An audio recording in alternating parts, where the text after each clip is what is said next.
Welcome students. આજે આપણે ધોરણ 8ના હિન્દી વિષયનું 9મું ચેપ્ટર ભણીશું. જોઈએ તો શું કહે છે આ ચેપ્ટરમાં. આ પાઠનું નામ છે મમતા. वाचिए एमा जयशंकर प्रसाद का जन्म 30 जनवरी 1889 में वाराणसी में हुआ था। प्रसाद जी मूलतः कवि हैं। उन्होंने नाटक, कहानियां, निबंध और उपन्यास भी लिखे। उनकी रचनाओं में मुख्य रूप से भारत की ऐतिहासिक संस्कृति की झलक मिलती है। उनके प्रमुख नाटक हैं चंद्रगुप्त, स्कंदगुप्त, ध्रुव स्वामिनी, कामायनी उनका प्रसिद्ध महाकाव्य है। उनका निधन 14 जनवरी 1937 को हुआ।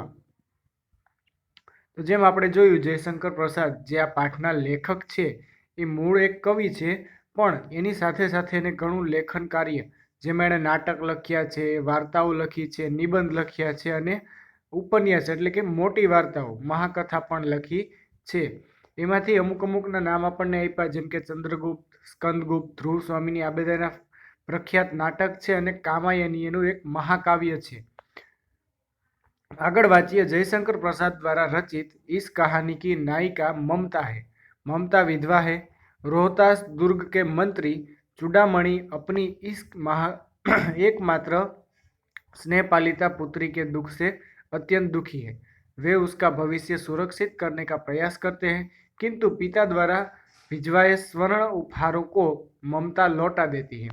डोलियों में छिपकर बैठे पठान सैनिकों ने अगले ही दिन दुर्ग पर अधिकार कर लिया। चूड़ामणि वहीं मारे गए, किंतु ममता वहां से सुरक्षित काशी के उत्तर में स्थित एक विहार में जा पहुंची और वहीं रहने लगी। लंबा समय बीत गया। अपनी झोपड़ी में बैठी ममता दीप के आलोक में पाठ कर रही थी कि एक भीषण और हताश आकृति में आश्रय मांगा। संकोचपूर्ण ममता ने अतिथि धर्म का पालन करते हुए उस पथिक को आश्रय दिया।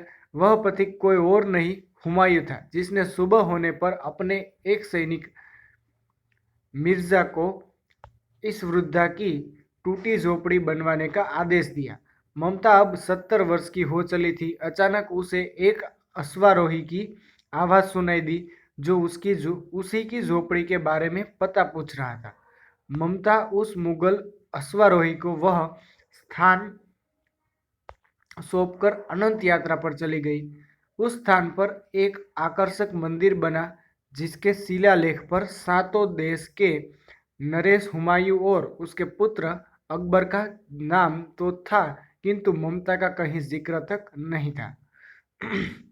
तो आ रीते आपने एक पाठनो जे ऊपर छली माहिती आपे छे कि ममता नामनी एक विधवा होय छे, एनी वार्ता छे अने एनी झोपड़ीमां एनी नाना घरमां हुमायूं जे महाराजा हता, मोटा राजा हता, एने आश्रय लीधो होय छे अने हुमायूं ज्यारे त्यांथी નીકળે છે ત્યારે એને કહે છે કે અહીંયા એક મંદિર બનાવી દેજો, પણ ત્યાં જ્યારે મંદિર બને છે ત્યારે મમતાનું ક્યાંય નામ નથી હોતું, પણ હુમાયુનું નામ હોય છે।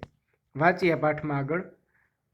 रोहतास दुर्ग के प्रकोष्ठ में बैठी हुई युवती ममता शोण के तीक्ष्ण गंभीर प्रवाहों को देख रही थी।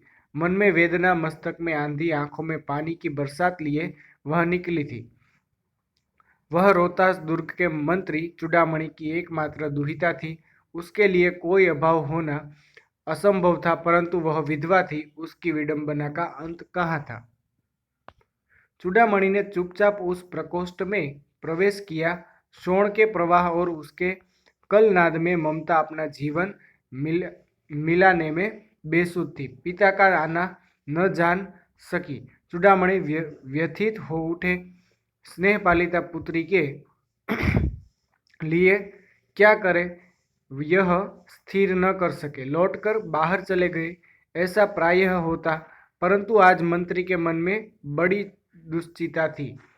पैर सीधे न पड़ते थे। एक पहर बीत जाने पर वे फिर ममता के पास आए।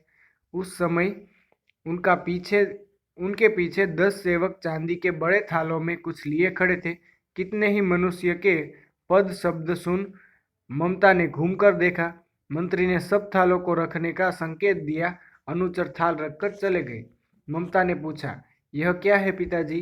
तेरे लिए बेटी उपहार है, कहकर चूड़ामणि ने आवरण उलट दिया। सुवर्ण का पीलापन उस सुनहरी संध्या में विकीर्ण होने लगा। ममता चौंक उठी। इतना स्वर्ण यह कहाँ से आया? चुप रहो ममता, यह तुम्हारे लिए है। तो क्या आपने शत्रु का उत्कोच स्वीकार कर लिया? पिताजी, यह अनर्थ है, अर्थ नहीं। लौटा दीजिए पिताजी, हम लोग ब्राह्मण हैं, इतना सोना लेकर क्या करेंगे? इस पतनोन्मुख प्राचीन सामंत वंश का अंत समीप है बेटी। किसी भी दिन शेरशाह रोहतास दुर्ग पर अधिकार कर सकता है। उस दिन मंत्रित्व न रहेगा, तब के लिए है बेटी।